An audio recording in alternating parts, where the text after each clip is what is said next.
Even the healthiest person needs to eat a sweet every now and then. But what if I told you there was a way to do it naturally? Well, sustainability expert Danny Seo is joining me now to share an especially sweet recipe from his brand new book, Naturally Delicious Desserts. Hey, Danny, welcome to the show, man. Hi. So you have a matcha breakfast bowl, right?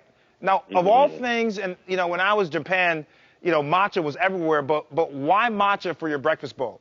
Well, matcha is a delicious ingredient. It's stone ground green tea, but also it's really high in antioxidants. And I just want to clarify, it's stone ground green tea. So matcha comes in a powder form, like in a container like this, and it's a beautiful green color, this beautiful powder. What I don't want people at home watching to do is to take green tea bags, like you can make a steep tea. Right. That's not matcha, that's just green tea leaves. This is stone ground, and this is what you want to look for. So for your breakfast bowl, what do you like about this recipe? You can make a large amount for a crowd. So, if it's a weekend and you have some people over, you can make a big bowl of this with fresh strawberries and different fruits. It's probably something that no one's tried before, but also anyone who tries it doesn't hate it because it's sticky rice, it's a little bitter, it's sweet, it's juicy. It's really a healthy and amazing way to start your day. Well, you know what? Since you're talking about it, why don't you show us? I'll show you. So what you guys want to get is just a regular little pot like this.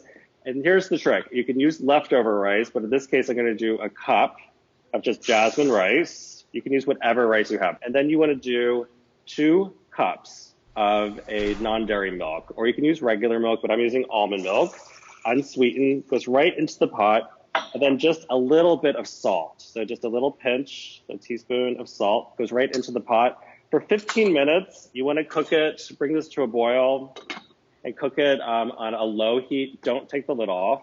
Just cook rice exactly the way that you would cook rice at home. And after about 15 minutes, what you're going to end up with, I actually made one ahead of time, is this beautiful sticky rice right here. Do you see this? I like that. It's sticky and amazing, but what's missing? The matcha, right? That's right. So what we add to this is I have a traditional way of making matcha, this beautiful whisk right here, but you can get a normal whisk that you have at home. Okay. And in this bowl, I have a teaspoon of our beautiful stone ground matcha. I've got almond milk in here, and then for sweetness, I'm just going to put a few tablespoons of regular maple syrup. Okay. Just right into the bowl. And this is something that you can adjust and make really customized for yourself. And then you take your little whisk, and what this does is that it really gives this beautiful color, and it makes sure there's no clumps in it. And just in a few seconds, I don't know if you can see this. Do you see like how beautiful this green matcha I like that. liquid is? And then I'm going to take about almost all of it, put it into our pot, and all you do is mix it up. And so now we've got this beautiful green matcha sticky rice. And then we need one more thing, is that we want to do fresh fruit. Yes. And so one of my favorite things to do is take strawberries. And it may not be strawberry season right now, but you can still find strawberries. So my little trick to really brighten strawberries is ginger root. So you take your ginger root, and the little trick that I love is take a spoon, and you can scrape away the back of the spoon. It takes all of this extra outer layer off. Okay. And when you grate it, you take the grated ginger. I did some ahead of time right here. And look how juicy it is. You ready for this? All this fresh ginger juice. Wow, you never think about ginger being juicy like that. I know, and it's so good for you, right? Yeah. And it's so fragrant, and it's acidic. So what it does, it breaks down and tenderizes the strawberries. And then we're ready to actually plate this and eat this for breakfast. Is this served warm or is it cold? Up to you.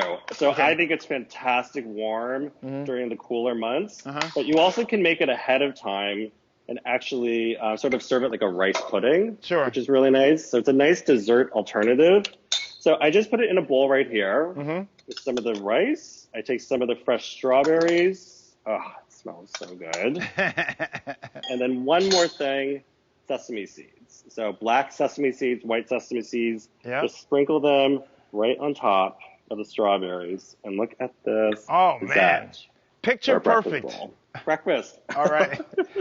For more on these sweet recipes, just go to our website at thedoctorstv.com.